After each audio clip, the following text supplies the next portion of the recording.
Prabowo Subianto dengan program MBG bukan makan bergizi gratis, tapi maling berkedok gizi.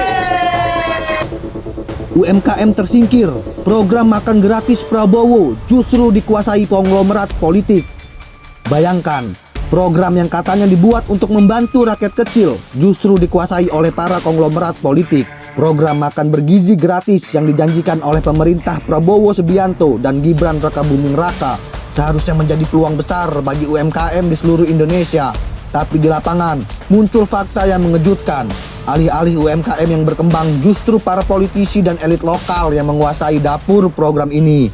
Apakah ini memang strategi pencepatan program atau justru proyek baru bagi konglomerat politik?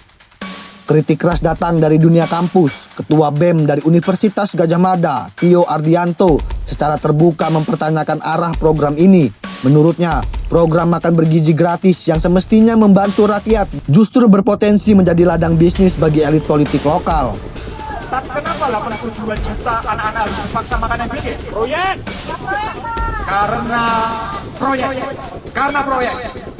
Satu SPPG, ownernya yang punya yayasannya itu bisa punya revenue per bulan 100 sampai 125 juta.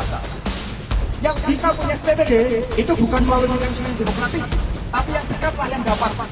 Ini rezim zolim. Zolim. Ini lebih zolim daripada Fir'aun. Prabowo Subianto dengan program MBG bukan makan bergizi gratis, tapi maling berkedok gizi. Masalahnya bukan sekadar programnya, masalahnya adalah siapa yang menguasai dapur program tersebut. Dapur program MBG atau SPPG kini disebut-sebut dikuasai oleh sejumlah politisi lokal, termasuk anggota DPRD. Bahkan ada yang bisa mengelola lebih dari 10 dapur sekaligus. Jika benar begitu, maka program sosial negara bisa berubah menjadi konsentrasi kekuasaan ekonomi baru. Namun di sisi lain, ada fakta yang jarang dibicarakan. Banyak UMKM ternyata tidak mampu membangun dapur MBG. Untuk membangun satu dapur SPPG saja dibutuhkan modal sekitar 500 juta hingga 1 miliar rupiah. Belum lagi kebutuhan lahan, peralatan dapur industri, sistem distribusi makanan, hingga tenaga kerja. Dan yang lebih berat lagi, satu dapur harus mampu melayani sekitar 3.000 penerima manfaat. Bagi UMKM kecil, angka ini hampir mustahil dicapai. Modal terbatas, lahan terbatas, jaringan distribusi pun terbatas. Akibatnya, banyak UMKM yang tidak mampu ikut masuk dalam program ini. Disinilah muncul dilema besar bagi pemerintah. Jika menunggu UMKM siap, program makan bergizi gratis bisa berjalan sangat lambat. Padahal target pemerintah adalah pemerataan cepat di seluruh Indonesia.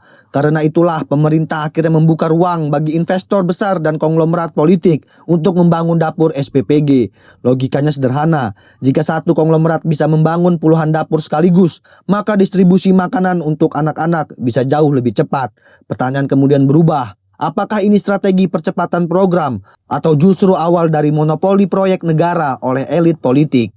Jika konglomerat politik menguasai terlalu banyak dapur SPPG, maka ada beberapa resiko besar.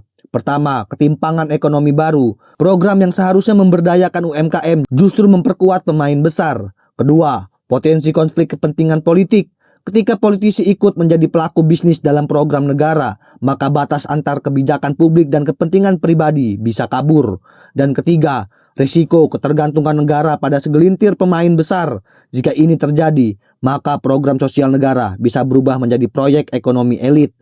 Program makan bergizi gratis memang punya tujuan mulia, memberi nutrisi kepada jutaan anak Indonesia. Namun pertanyaan besar adalah, apakah program ini akan menjadi mesin kesejahteraan rakyat atau justru ladang baru konglomerat politik? Karena pada akhirnya yang paling penting bukan hanya makanan sampai ke anak-anak, tapi juga memastikan uang negara benar-benar kembali ke rakyat.